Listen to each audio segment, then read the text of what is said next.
Thanks, Jocelyn, and we don't mean the hard rock band from the 70s or 80s. Now here's our take on Battlefield Bad Company 2. Released on March 2 in North America, Bad Company 2 still follows the trails of the same characters from the original Bad Company.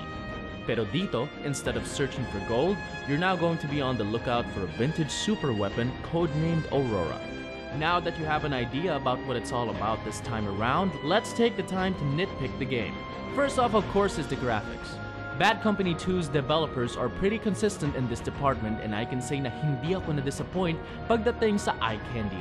From the sweltering jungles of South America to the frozen vistas of Alaska, hanggang sa mga weapons at vehicles na gamit mo, the game manages to churn out eye-catching details wherever you look.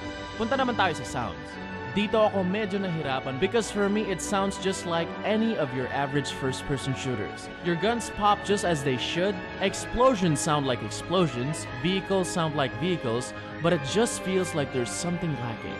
Of course, I have to consider my 2-speaker setup and will have to admit that I haven't really tried it with the surround sound system. So if any of you guys have tried this game with at least a 5.1 system, do let me know how it fares.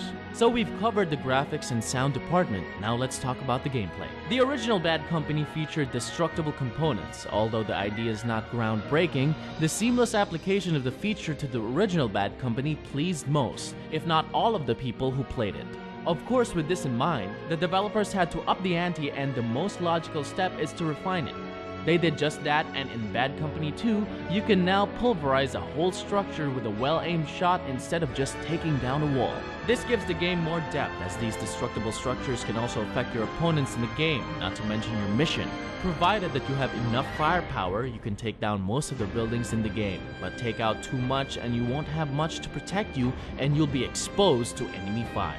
And did I mention already the vehicles and weapons? So Battlefield 2, they added the all-terrain vehicle, or ATV, as well as UH-60 helicopters. You can also upgrade your weapons along the way by earning points, at pwede pa kayong mag-earn ng dose-dosenang specializations, kaya naman pagdating sa replay value, panalo ang game na ito.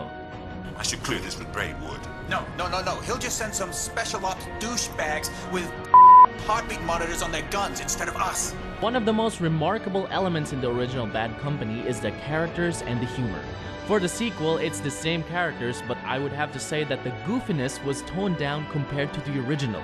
It's a matter of personal preference, pero mas trip ko ang interaction ng characters dito sa 2. Ayos talaga ang Bad Company 2. But it does have its share of faults, pero don't worry, very minor lang naman siya. Most glaring would have to be some graphic elements which can't seem to keep up, suddenly popping out into your screen. This is your stop, amigos! Bad Company 2 is a solid FPS. You have good graphics, okay lang yung sounds, you have immersive gameplay, and that touch of humor. Sa totoo lang, kung tatanungin niyo ako, marami pa akong sasabihin tungkol sa game na to, but we don't have enough time. But the point is, it's a must-buy. 4.5, bili na.